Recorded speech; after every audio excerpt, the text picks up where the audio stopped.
Alright, Assalamualaikum warahmatullahi wabarakatuh. Nama saya Anggela Gladana Wandini. Pada kesempatan kali ini saya akan menjelaskan rencana penilaian pembelajaran untuk pelajaran bahasa Indonesia untuk pelajar asing di tingkat 3. Untuk topiknya sendiri, saya memilih pengalaman masa kecil dengan alokasi waktu pembelajaran 1 kali 40 menit dengan jumlah pertemuan 1 kali pertemuan. Baik. Em, Yang pertama, ada indikator pembelajaran, yaitu menyebutkan kosakata yang berkaitan dengan pengalaman atau peristiwa masa kecil, lalu menceritakan pengalaman atau peristiwa masa kecil yang paling berkesan di depan kelas. Adapun tujuan pembelajaran, eh, yang pertama yaitu peserta didik mampu menyebutkan kosakata yang berhubungan dengan pengalaman atau peristiwa masa kecil, seperti nama permainan yang pernah dimainkan atau kegiatan yang sering dilakukan. Kemudian, peserta didik mampu menceritakan kembali pengalaman atau peristiwa masa kecil yang berkesan bagi mereka di depan kelas. Materi pembelajarannya seperti yang sudah kita ketahui di atas tadi, sudah saya jelaskan, yaitu menceritakan pengalaman atau peristiwa masa kecil yang berkesan bagi peserta didik. Adapun model pembelajarannya, yang pertama yaitu pengajar, yaitu saya sendiri akan menjelaskan materi dan memberikan contoh. Kemudian pengajar dan peserta didik melakukan tanya jawab untuk pengenalan terhadap materi. Setelah itu, pengajar memberikan kesempatan kepada peserta didik untuk menceritakan pengalaman atau peristiwa yang mereka alami di masa kecil yang berkesan bagi mereka.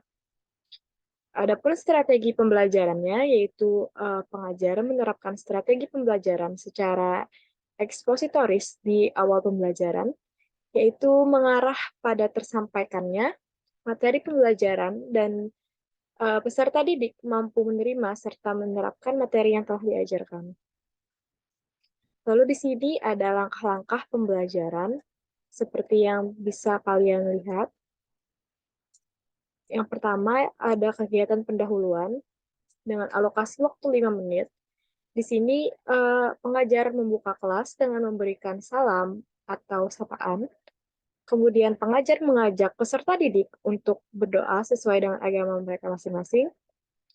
Pengajar menanyakan kabar peserta didik, dan yang terakhir pengajar menyampaikan materi dan tujuan pembelajaran. Kemudian kita akan memasuki ke kegiatan inti dengan alokasi waktu pembelajaran sekitar 30 menit. Yang pertama, pengajar memberikan contoh berkaitan dengan materi yang disampaikan. Kemudian pengajar menanyakan apakah ada peristiwa atau kejadian yang berkesan bagi peserta didik. Lalu ketiga, pengajar meminta peserta didik untuk mengingat kembali peristiwa atau kejadian yang berkesan bagi mereka. Dan yang terakhir, pengajar meminta peserta didik untuk menceritakannya di depan kelas atau berdiri di tempat duduk mereka. Kemudian, kita memasuki ke kegiatan penutup dengan alokasi waktu sekitar 5 menit. Adapun deskripsi untuk rincian kegiatannya, yang pertama yaitu pengajar memberi kesempatan kepada peserta didik untuk memberikan kesimpulan. Jadi kita tanyakan kembali apakah ada yang mau mengajukan diri untuk memberikan kesimpulan dari materi yang sudah diberikan dan kegiatan yang sudah diajarkan itu sendiri. Kemudian setelah itu pengajar menyampaikan kembali kesimpulan materi. Ketiga, pengajar memberikan apresiasi kepada para peserta didik yang telah aktif dan melaksanakan tugasnya dengan baik. Pengajar menyampaikan sekilas mengenai materi selanjutnya dan mengajak peserta didik untuk berdoa sebagai penutup. Dan yang terakhir, pengajar mengakhiri pembelajaran dengan mengucapkan salam atau kata ucapan lainnya. Adapun sumber belajar itu dalam bentuk buku teks dan tidak menggunakan media digital. Untuk penilaian, di sini karena di sini saya mengambil kegiatan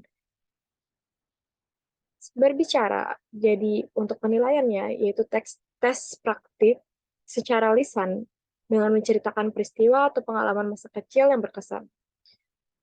Di sini ada format penilaian untuk tes lisan. Di atas sini ada nama siswa, dan kemudian ini ada tingkat capaian kerja, aspek yang dinilai. Adapun untuk rubrik penilaiannya bisa dilihat seperti berikut. Untuk aspek kelancaran berbicara, ada skor 1 jika peserta didik sering berhenti dan banyak terdiam untuk berpikir. Kemudian mendapat skor 2 jika sering terlihat ragu dan berhenti karena keterbatasan bahasa. Yang ketiga, skor ketiga, yaitu jika mereka tidak terlalu lancar dan tersendat-sendat. Kemudian yang terakhir, yaitu skor 4, jika mereka mampu berbicara dengan lancar dan sangat sedikit melakukan kesalahan. Kemudian, untuk aspek pelafalan kata per kata, peserta didik mendapat skor 1 jika hampir selalu salah dalam melafalkan kata atau kalimat tertentu, mendapat skor 2 jika pelafalan mereka sulit dimengerti karena ada masalah dalam pelafalan kata atau kalimat dengan frekuensi sedang. Mohon maaf, di sini ada salah penulisan. Kemudian mendapat skor 3 jika ada beberapa masalah dalam pengucapan, sehingga membuat pendengar harus fokus dan terkadang menimbulkan kesalahpahaman. Dan mereka akan mendapat skor 4 jika pelafalan kata sudah jelas dan sangat sedikit ditemukan kesalahan. Kemudian aspek selanjutnya yaitu penggunaan kosakata. Peserta didik mendapat skor 1 jika kosakata yang mereka gunakan sangat terbatas, sehingga mereka mengalami kesulitan dan sering terdiam dalam waktu yang lama. Kemudian mendapat skor 2 jika menggunakan kosakata yang salah, sehingga tidak dapat dipahami. Skor 3 jika mereka memiliki keterbatasan kosakata, sehingga terkadang terdapat kesalahan. Namun, frekuensinya juga sedang. Kemudian yang terakhir, mendapat skor 4 jika kosakata yang digunakan sudah cukup baik dan sudah sesuai. Aspek selanjutnya yaitu tata bahasa.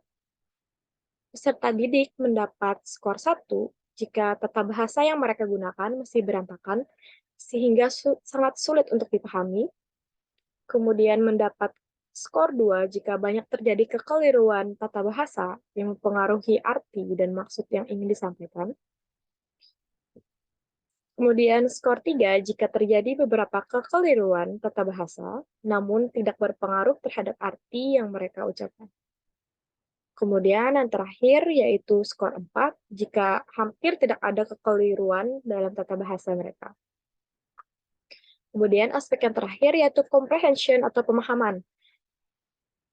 Peserta didik akan mendapat skor 1 jika maksud dan arah percakapan mereka sulit untuk dipahami, atau arahnya itu masih tidak jelas. Kemudian mendapat skor 2 jika sedikit dari percakapan bisa dimengerti. Mendapat skor 3 jika sebagian besar inti percakapan bisa dimengerti meskipun mereka sering mengulang-ulang beberapa kalimat atau kata tertentu. Dan yang terakhir, mereka akan mendapat skor 4 jika seluruh inti percakapan dapat dimengerti meskipun sesekali ada pengulangan. Baik.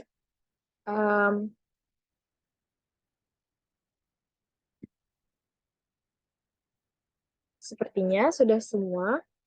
Jadi itu adalah rencana penilaian pembelajaran dari saya untuk Bahasa Indonesia untuk Pelajar Asing atau BIPA di tingkat 3. Terima kasih banyak. Mohon maaf jika ditemukan kesalahan. Wassalamualaikum warahmatullahi wabarakatuh.